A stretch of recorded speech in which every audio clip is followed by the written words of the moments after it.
Next up here, we're going to have a very powerful panel discussing revenue growth strategies, optimizing performance through synergy. The panel will explore how cross-departmental collaboration, data-driven decision-making, and strategic alignment can unlock new revenue opportunities in hospitality. This session will also reveal practical ways to break silos, leverage team strength, and drive performance by creating synergy between sales, marketing, operations, and finance. The first panelist I'm going to call up is Barrister Chike Ogeah. Please look into your brochure and you will see their profile there. Because of time, we'll not be able to read their profile or bio. Barrister Chike, please. Thank you. Please clap as they come up. We also have Professor Wasiu Babalola. We have Alhaji Dr. Badaki Aliyu. Do we have representative of Mr. Paul Umoh here? He was going to send a representative? Okay. Thank you. And in the absence of the representative, to fill that gap, since we're talking, yes, we'll please call on Dr. Edward Akerele to fill that gap. Please, a round of applause for Dr. Edward. And to moderate this powerful panel is none other than our very senior Ogeah and a faculty member of the Hotel Manager School. Me, I like to add doctor to his name, and even professor. Dr. Professor Ambassador Dayo Adesugba. A round of applause for him, please. 45 minutes for this panel. Please don't come for me, sir.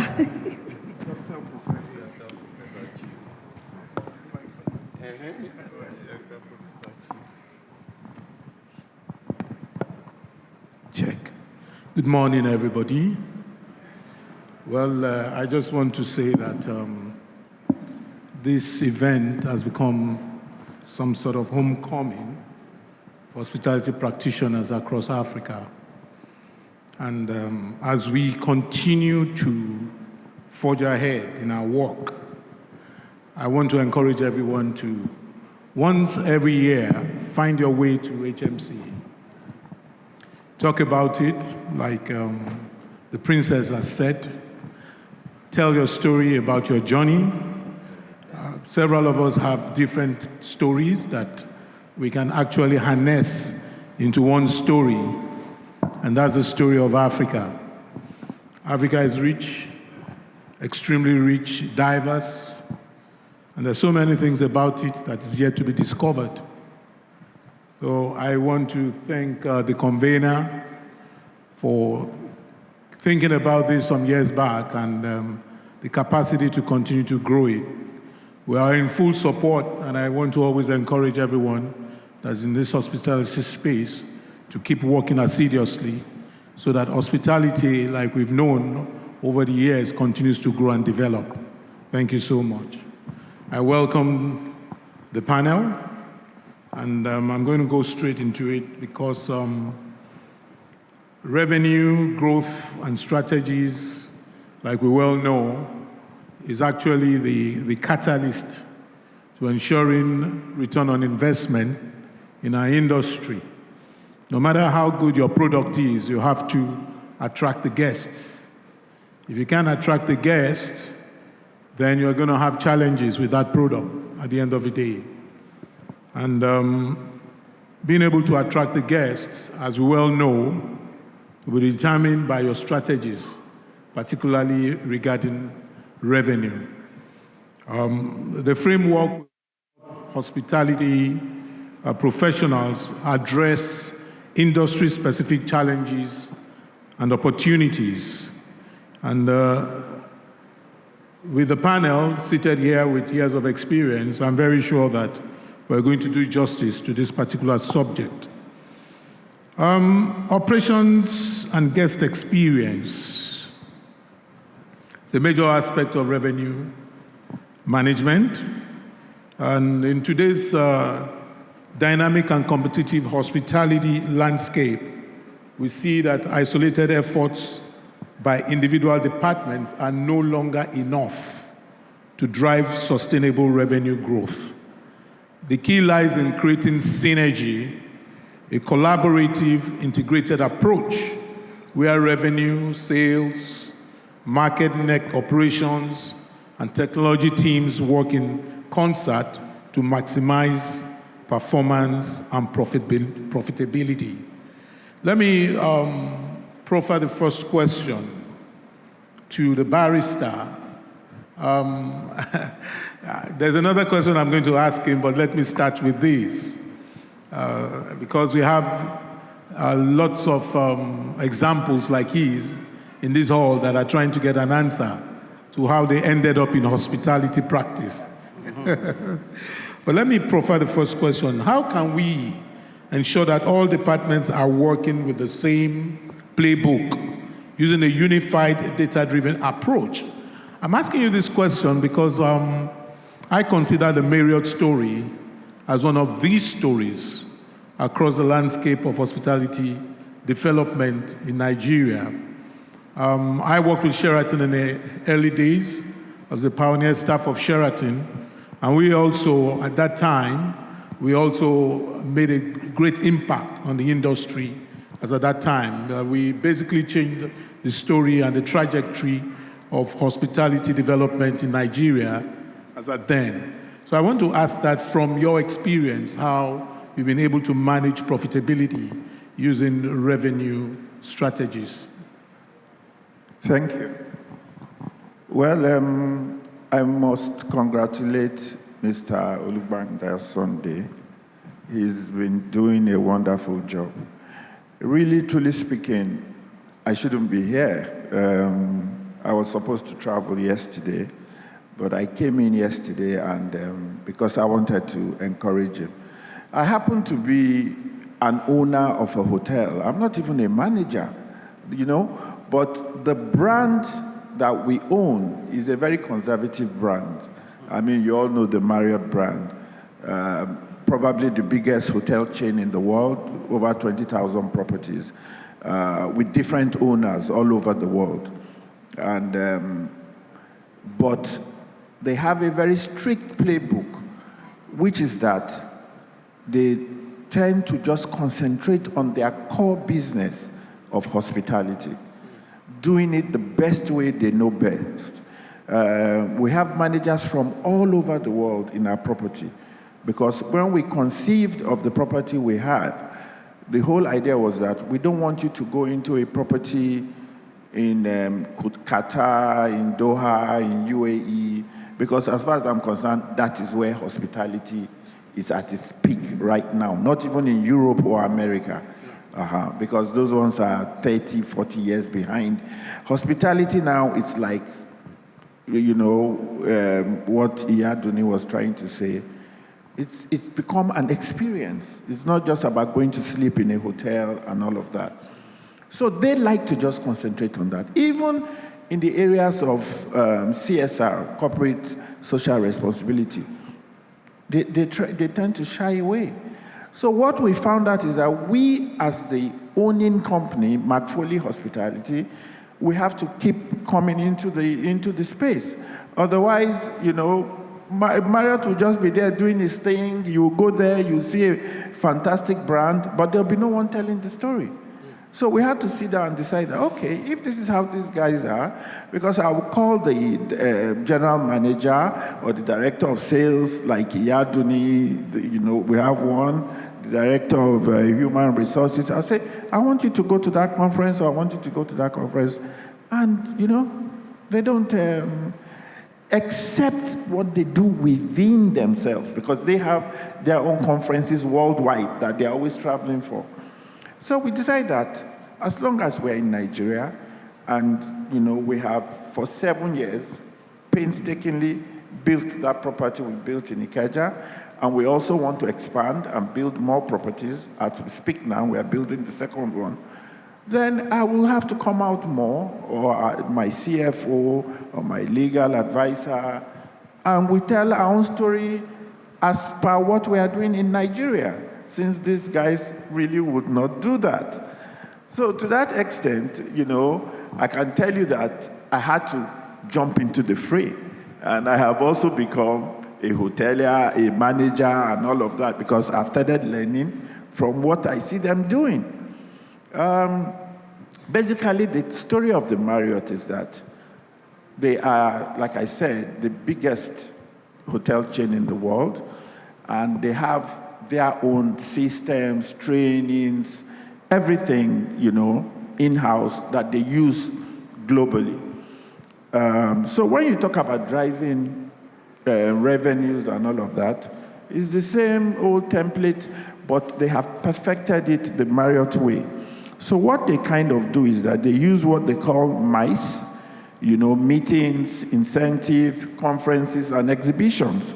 And we have provided fantastic opportunities for them to do that with the kind of hotel space we have given them. I don't know how many of you have been to our property, just 251 rooms, so it's not very big, because we specialize just really on guest experiences. We don't even have the space to curate, all these other kind of exhibitions and all of that. But small weddings, meetings, and all of that, we can handle those in our, conference rooms and all of that. So what we kind of do is that we acknowledge the presence of so many other global hotels that are coming up, Hilton, Radisson, Accor, because, like I said, Africa, and Nigeria in particular, will be the next UAE in hotel development. That's already what's happening. We are going to overtake the Americans and the Europeans, because what we have done is that we are fast-tracking. We have leapfrogged from nothing to the top end, and that is what we are going to continue doing. So with this kind of situation, in as much as we have, that's a different ballgame, the different challenges we have in Africa, the infrastructure issues, the security issues, but we keep on making sure that through, our sustainability programs, especially in the Marriott, so that we will be able to overcome these things. We want to have the best way to provide power solutions for ourselves, solutions that will be environmentally friendly. We want to do all that in terms of recycling, even the waste products and all of that, because you want a situation where you are providing safe air, safe water, clean environment. These are all the kind of things that you need to do, to be able to operate at that level. So these are the kind of things we are doing. Of course, in all of this, like I said to you, we must enhance global best practices as per the Marriott standard, and also the sustainability aspect of it. You talked about being in Sheraton. I'm sure you know Sheraton has been acquired by the Marriott now, the Pro Tier. So it has different categories of those hotels that it has acquired, for the budget, for the luxury, for the premium. So it's competing. It has about 20 different brands on all the different levels of categorizations. And the whole idea is that they want to be a force in every of the categorization. Thank you so much for the development of the industry. It's to be applauded, really, at the rate at which it's developing. I want to throw out a question, and I'm seeing some strong academicians here, but also I won't call them practitioners like my good colleague usually wants to differentiate between being a practitioner and being a professional. I see them as professional colleagues, and I want to ask a question. There are so many booking channels that are available now, and we begin to see new booking channels being developed, OTAs, online travel agencies, direct websites, and global distribution systems. How can we see with synergy, how can we synergize and optimize our revenue performance using these distribution strategies? Being able to maneuver through and knowing the best one to actually utilize. We know that brands like Marriott, they have GDS in-house. It makes it a little bit easier for them. But when we're talking of independent hotels, it makes it a bit complex. I want to throw this question to Dr. Edwards to elaborate on it. Basically, how do we navigate through the so many booking channels to enhance productivity and revenue? Thank you so very much, Mr. Adesugba. I would like to approach this conversation from the angle that we have different hotels at different stages of growth. And the approach by Hotel A will be different from Hotel B. Let us assume that I have an hotel that is just starting off. It may not be a premium brand, and I'm at a survivor stage. I will do everything to make sure that I get my feet right. It means that I need to embrace as many avenues as possible to break into the market. Now, it has an implication. If I'm getting referrals from Booking.com, traffic is coming from there, traffic is coming from hotels.ng and all of that, I'm losing a fraction of my revenue to them because they are doing it for business. Now, one thing I found practical from practice is this. When I have referrals from these channels the first time, we should be able to form a bond with the guests such that the next time they are coming, they should have good reasons to come directly to us. And if that happens, if they trust us enough that they can come directly to us, that 15%, that 20%, that 25% that I'm giving back to Booking.com as their commission, we have it as part of our revenue. And it is very important that we look into this. We cannot pull that off if we do not prioritize guest experience. The experience should be so good that I feel I can reach out to you. Then we also need to look at our brand.com that does our individual website. Some of these websites are not functional enough.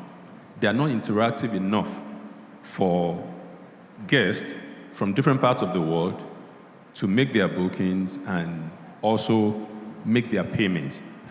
Sometimes the payment gateway is always cumbersome. So we need to look at all of this. If the guests can easily book through your brand, your local website, then it is a lot easier for them. And it also saves you revenue, so they don't have to go through some other channels. However, big brands may not have this problem. This problem is usually with the local brands. And I'm talking about, and that's why I'm talking about different stages of growth. Because whether we like it or not, we need to encourage individual hotels. And we need to position them to be able to compete with the big brands. But then, investment in infrastructures that will enable that is very key. So somebody spoke earlier today and talked about owner education or owner enlightenment. This is very, very important, especially for those of us who also operate as consultants. So we need to look at this, not at takeoff, but even before the project kickoff at all. We need to really give them very good footing in how the industry operates, and what they need to do. In that way, they can optimize their revenue by not relying on an intermediary or a third party to drive the revenue, because whoever does that for you will not do it for free. Because we all know, even in Freetown, there are no free meals. So why would I drive traffic to you when I'm not getting something in return? And if I'm doing that, I should know why I'm doing it. Yeah. Thank you so much. Good strategy you picked up out there. But something struck me in your presentation. You talked about investment infrastructures. And it seems as if we need to get it right. I observed that the big brands are now diversifying their revenue strategies. And one of the things I've found is that they now actually have a particular department for revenue management. And they now hire what is called a revenue manager, relatively. So I want to ask Dr. Babalola, why is it necessary to hire a revenue manager? Because we have the traditional way of driving revenue when we have our sales and marketing departments to go after guests and to increase traffic, the footfalls to our establishments. Why is it important for us to have a particular department that is specifically for that particular purpose of driving revenue? Thank you so much, sir. If this is a jam question, I will answer simply. It's because of the evolution of the marketing and sales manager's role. If you are having an hotel and you still maintain a sales manager, a marketing manager, you don't have a revenue manager, apologies to that GM, he has enough headache. So in the Continent brand, which I work with, we have marketing and revenue manager.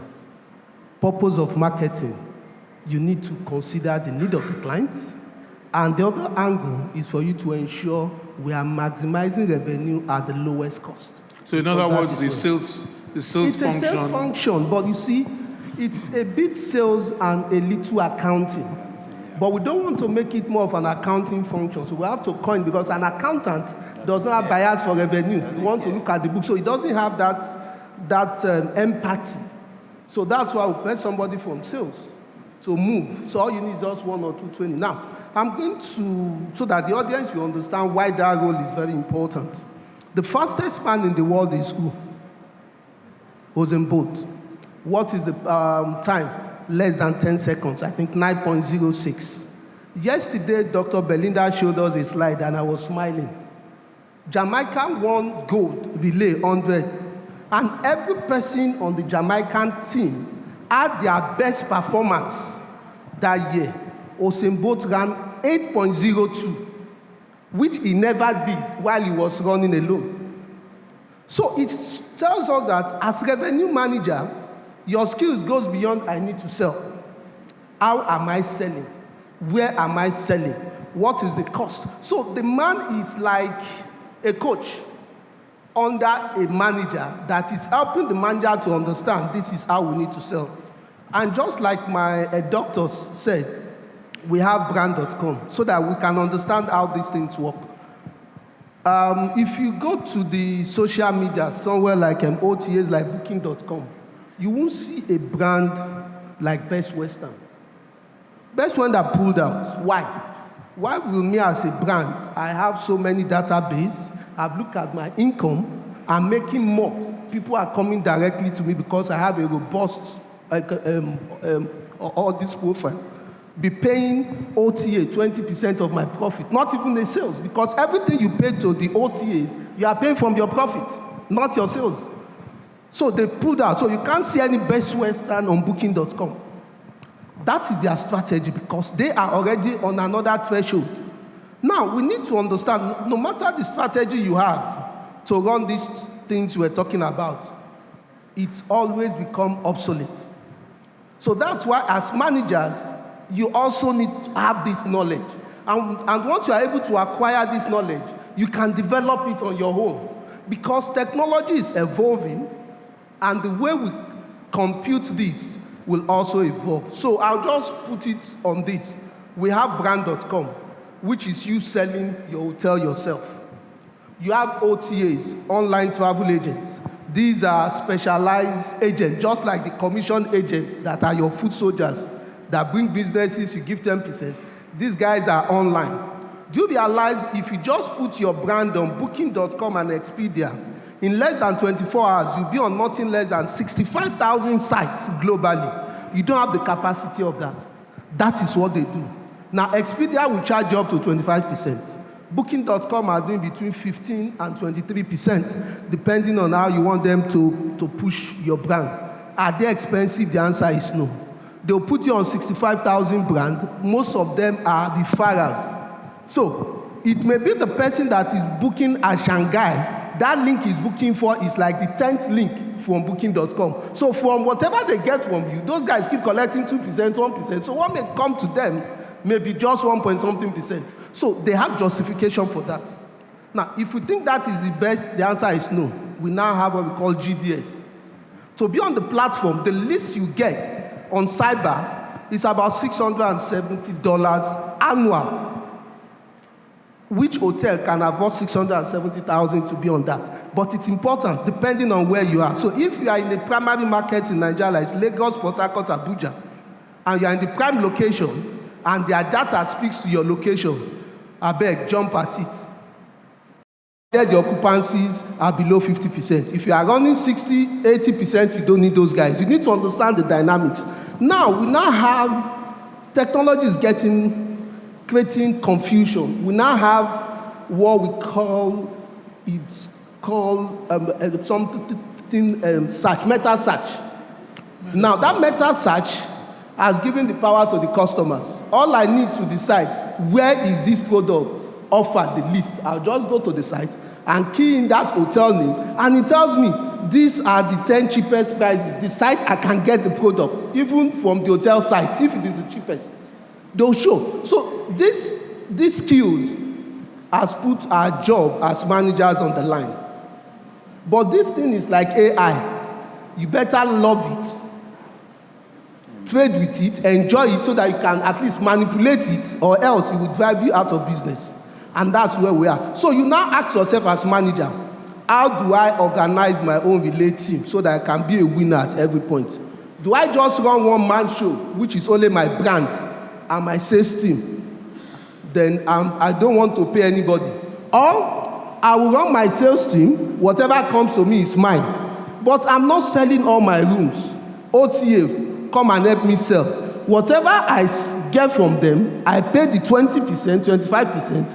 I still have something to show, and I can still do others. But the most important thing is, first, this grammar we are blowing is not something you go on the newspaper to read.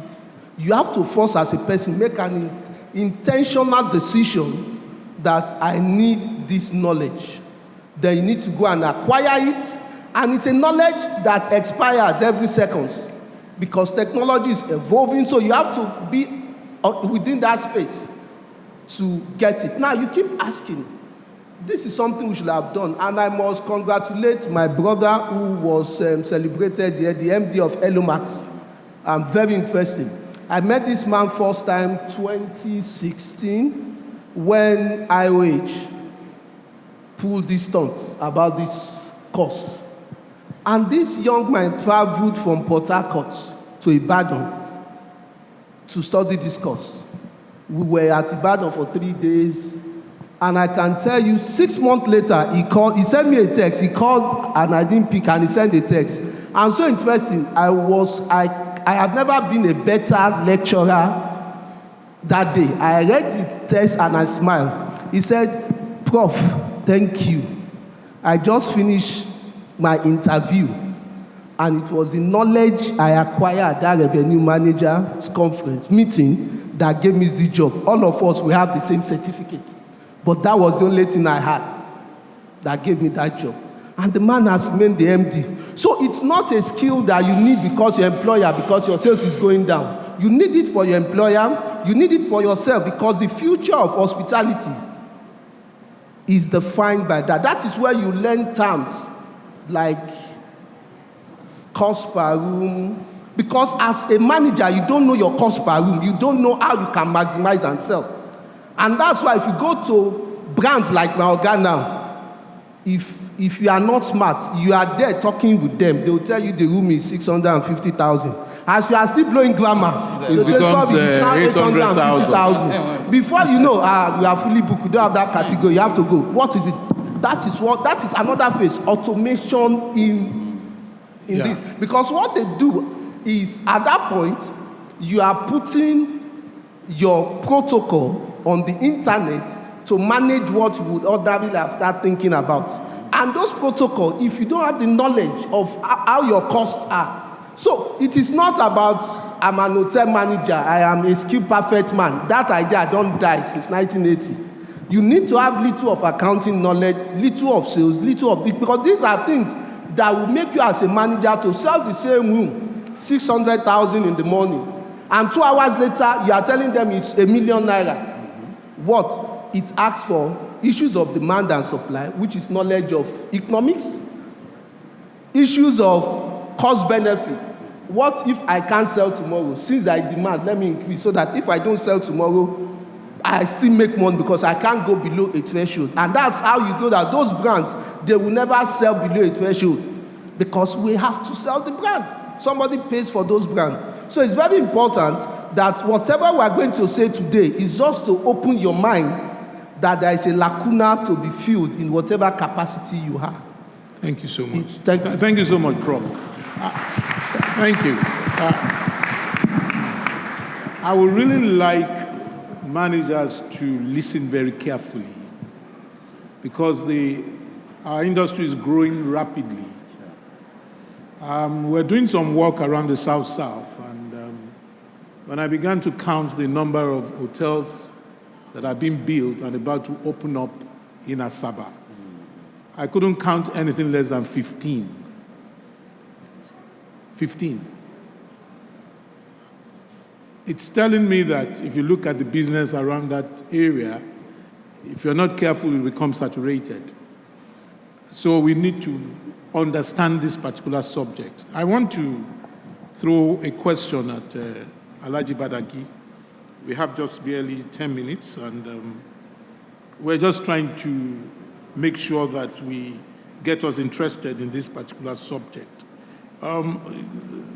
We're talking traffic now, but we're also understanding that your product quality doesn't necessarily demand profitability. You will have a very good service-oriented, staff, but that doesn't necessarily mean that your numbers will be up. I want to ask that question. How do you marry the issue of revenue management with product quality?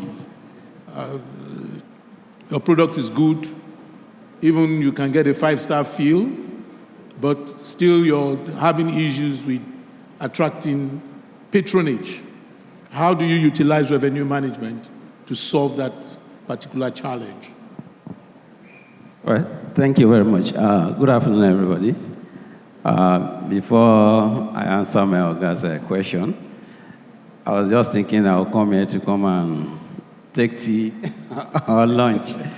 Well, thanks to the co-plotters, that's Olubenga Sunday and Justina Overt that did this behind me. But we are here, and we are here to do justice to all this. And I have to congratulate him once again.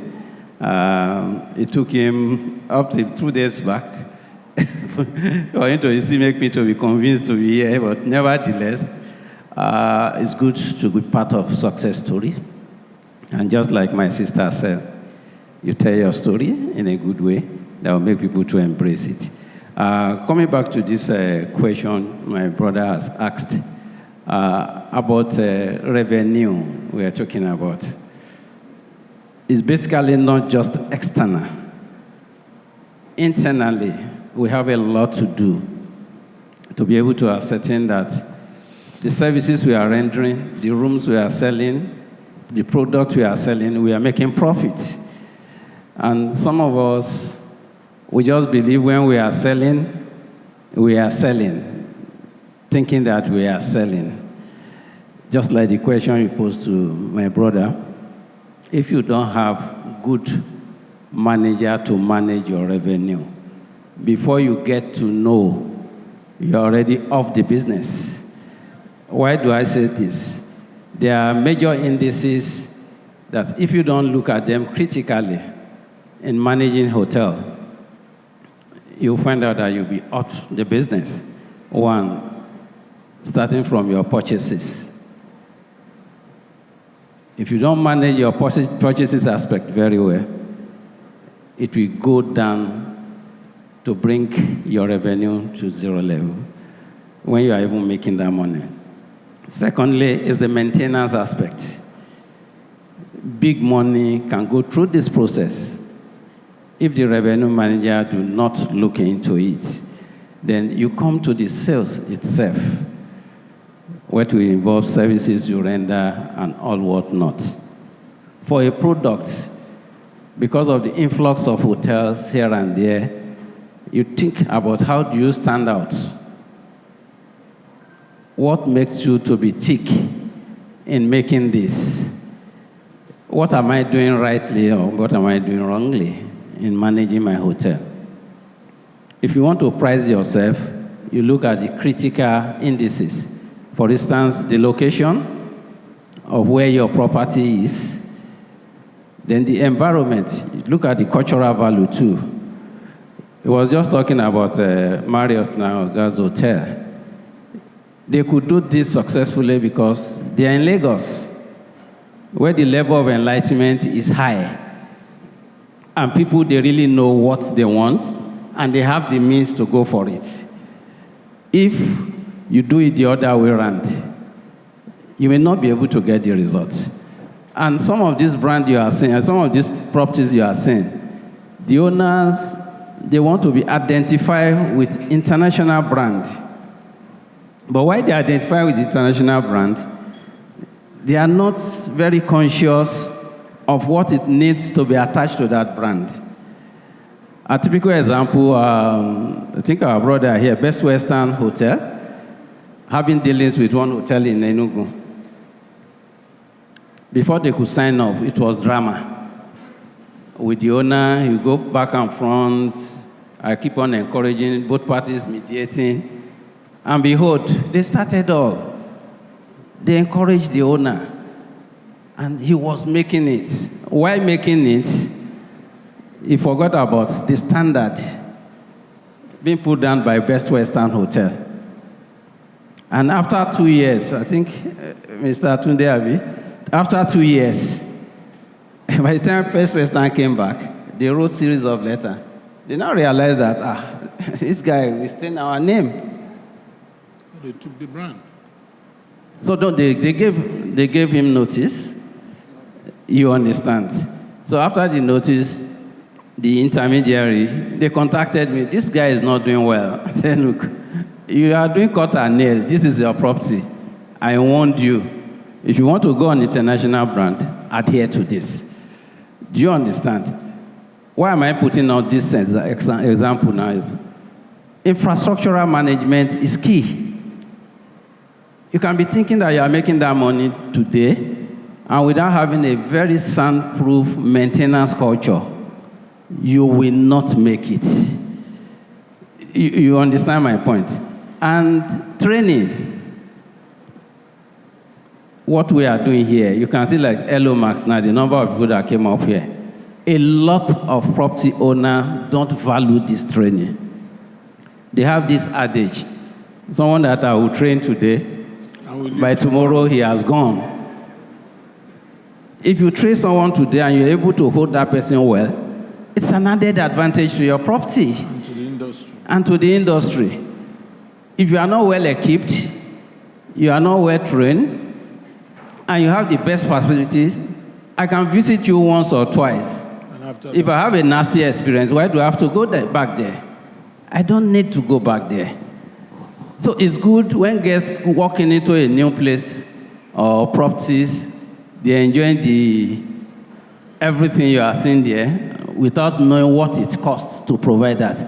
And if the owner of the property do not equally marry this with what is coming in, you will see that they will be off the radar. So that's why you see most properties that are coming in, coming out, thinking that they have the best property, they are selling, looking at all these indices to be put together to have a good revenue. And without managing it well, they will never be able to operate for a long time.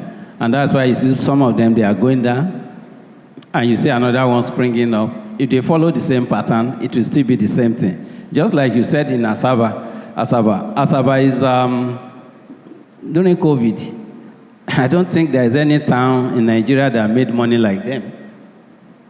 There was no COVID in Asaba.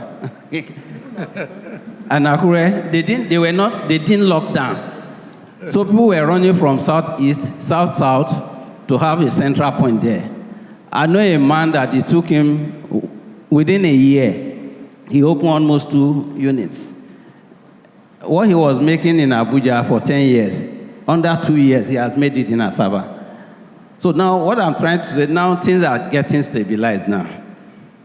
Those people rushing to have these properties, if they don't study it carefully, the revenue pattern and the cost system of it, it will be very difficult for them to stay in the market. Thank you very much. Thank you so much. Thank you so much. I have about, I think, 5 more minutes. It's getting more interesting. There's a silo mentality that it's really affecting revenue. Each department seems to think it's a standalone, and we just want to do our own thing, and we don't want to synergize with the others. With another relevant department.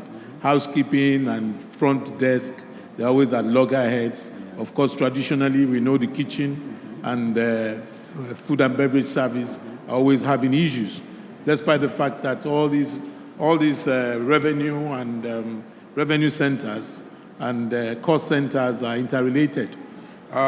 We have that particular challenge.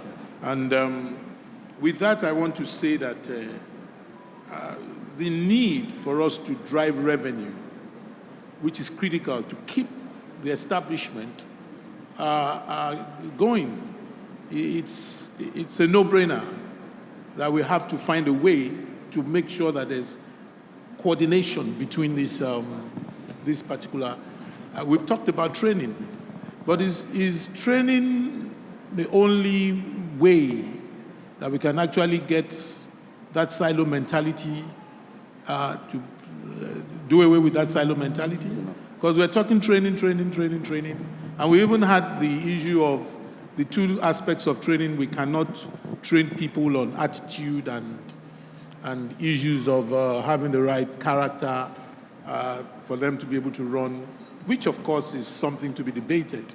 But what are the other things that we need to do actually to drive revenue? Let me have... my immediate response to that is that when we discuss revenue management, this is data-driven. Yeah. And it is also historically biased. Because you can't talk revenue management without talking about forecast. Forecasts normally are educated guess, and it is based on history. We are comparing this time last year with this time this year, and we are looking at specific indicators. Sorry, what you're saying is throwing up a curve, because what you're saying is you're talking expending on software. No, this is what I'm saying. You say, we want to drive revenue. Yeah. Now, when we want to drive revenue, we must actually know where we are going from the beginning, and we're intentional about it. When we want to do that, we must actually be guided by a forecast. And I say this is historically biased. And you say that at every stage of planning, you set up KPIs for each of these departments. Yeah. I think your question is coming from the issue of silo mentality. Yeah. So it is always good that everyone is brought together to the table. I have an understanding of your KPIs, you have an understanding of mine. For example, let's say I work in F&B, and I'm looking at a KPI like average spend per customer. Now, Now, I need to see how my ADR, how my RevPAR, all of this impacts my average spend per customer in the restaurant. Yeah. So you need to know that all of these things, they work hand in hand. So if you don't see the relationship, you won't know how what you do fits in to what others are doing. Because the input of one department or unit is the output of the other. So, and if you know, it's a chain. Once there's a disconnect, then there's a problem in the entire value chain. So everyone must know that I have a part to play in this, and that should be understood ab initio. Sorry, sir. To put a practical perspective into what he has said is this. If you have any accountant in the house, he will tell you, ask what kind of accounting is he preparing. For hotel, we have IFRS, International Financial Reporting Standard. I think we should be on 14 or 15, version 14 or 15. When the accountant, now when you use your software, the software gives you the usual income and expenditure, then you impose it into that template. This template will show you the costs and revenue of each department, what you are contributing to the bottom line. That is how we can use that as a training model to change the attitude of departmental heads. But as revenue manager, he picks everybody's costs. You know, okay, how much is the cost for administrative costs? Everybody, okay, if we did not sell today, how much is the total cost for 1 month? You know, it's okay, the total cost for this month is 1.2 million. How many rooms do I have? 30. 1.2 divided by 30, 40,000. So that's the cost per room. Total cost per room is 40,000. So with that mentality, he knows he dare not sell that room less than 40,000. Because so that is the mentality of a revenue manager. He looks at the bigger picture. And you see, sorry, I said you don't need the skills. The revenue manager also needs the skills. Because we also need to understand customers are not the same. So if he has a cost of food and say, okay, the cost of food is 3,000 and we are selling at maybe 30%, we're selling at 15,000 because of other things. And the customer walks and says, look, I know this your 15,000 is fried rice and chicken and there is a cream soup. Can I have it at 8,000? That revenue manager also needs that skill without even leaving his house. I said, okay, let me look at this cost. Okay, instead of using the normal can bin, we can use a runner bin. If it uses the cost.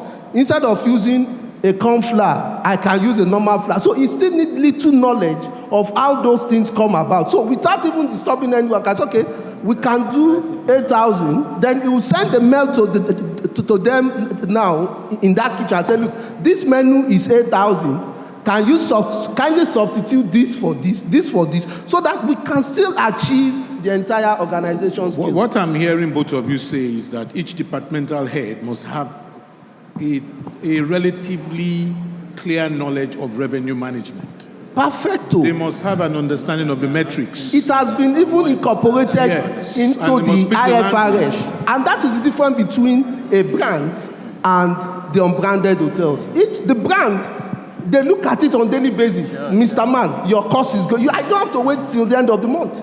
Your brand look as at yesterday, this is your cost per production. So go back and look at it. So what happens to a hotel, a departmental head that doesn't know what RevPAR is? No, it's not. You see, that's the mistake. We are saying the international brands are there. But if all of the units we have are international brands, then we don't have an economy. And that is why we agreed yesterday, the local brands also have a role to play. Because if now only you, this life no go sweet. So as it is, the problem we have is the unnecessary comfortability of an average Nigerian that has a title manager. He sits on top of the world. Meanwhile, my brother, what you know this morning has expired though, by 12 noon. And the guy does not even want to read anything. He believes I'm a manager, I have a good car, I have a driver. In 3 years, you take all those things, you become nobody. So the only thing we need to understand, we want to compete with the bigger boys. are you running your hotel like the bigger boys? And this thing does not require you spending so much. There are some that make you to spend so much. If your owner does not want it, you can still go around. IFRS is there. But you need the knowledge to know how to manipulate it to your own use. So the skills are there. So what I'm hearing from the panel is that there needs to be a reassessment of the knowledge of our managers. Get towards retraining. Proper orientation. If you ask me, like they have rightly put it, there are these two categories, the branded and the unbranded. For the branded, it's so much easier because it's a template. It's a system. They know that one man's input is the other man's output. This is done daily. It's a mentality. It's a collaboration. It's a mentality. It's in the DNA, not just the DNA of the brand. Yeah. So those are not even issues because you have to be profitable. In that kind of arrangement, your owner has to know that to keep that standard, he has to keep making sure that they spend what they need to spend on maintenance, on making sure they, depending on the brand you are talking about, absolutely, to keep it at the top level. So that's not an issue with like the Marriott, for instance, like I said. But with the other unbranded hotels, yes, that could be a mentality thing, which I think can be sorted out, just like you said, by training, by getting your revenue manager to understand this thing. Because if he does otherwise, he will be without a job in 2 minutes. Thank you so much. That's the truth. The emphasis should be, because I'm sure majority of us there, being managers, in quotes, we work with unbranded. Unbranded. Yes, and it could have been nice for us to give suggestions or solutions to what they can take back home. You understand? And I'm happy with the interaction I have with the convener. We have about 20 owners in this hall, which makes it very good. My own advice to, in quotes, unbranded. That's your last statement? Yes, unbranded units or hotels is to go back to reassess their system.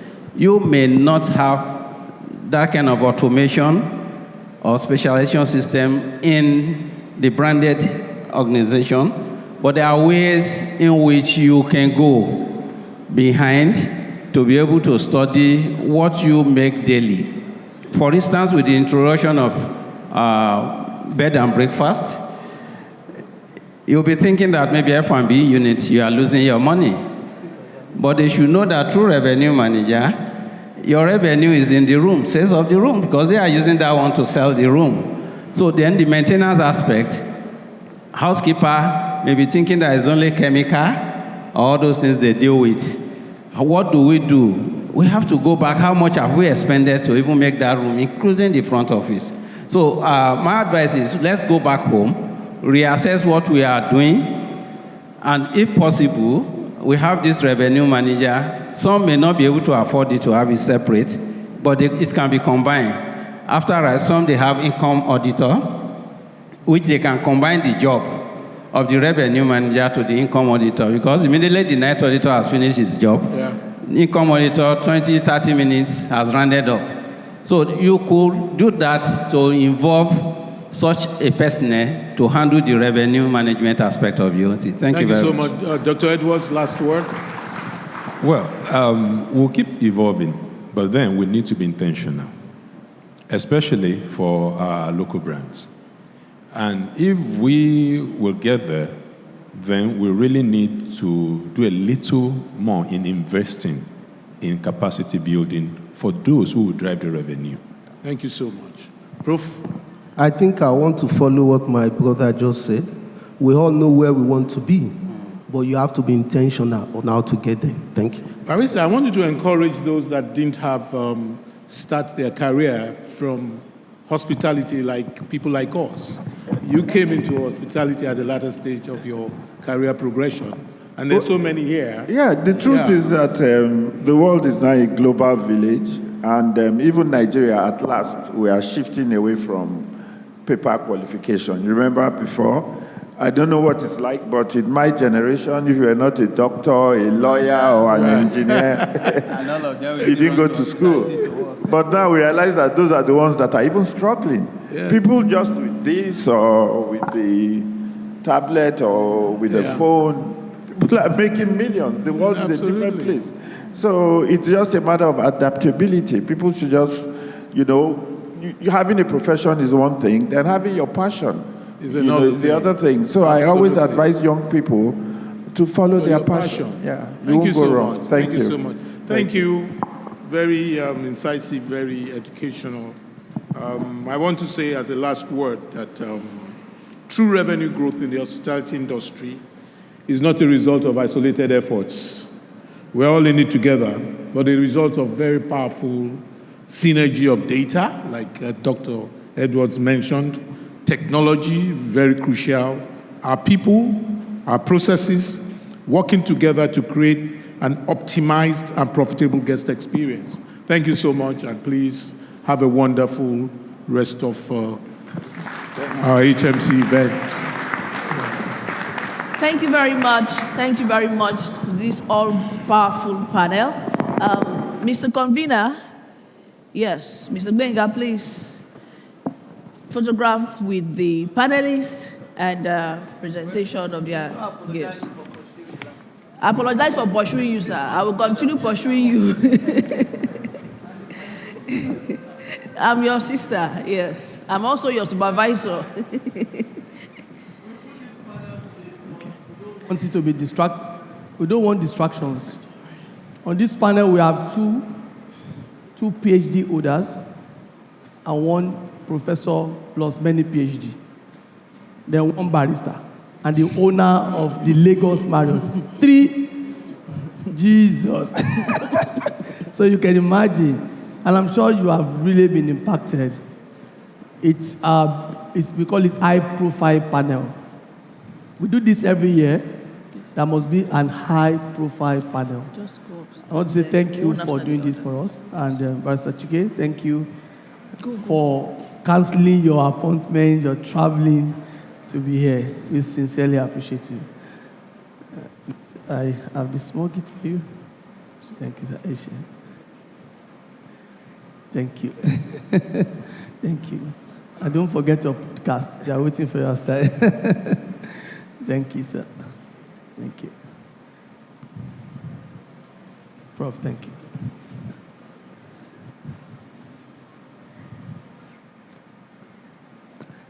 And thank you, our panel host. So let me take a picture with you. Okay, thank you.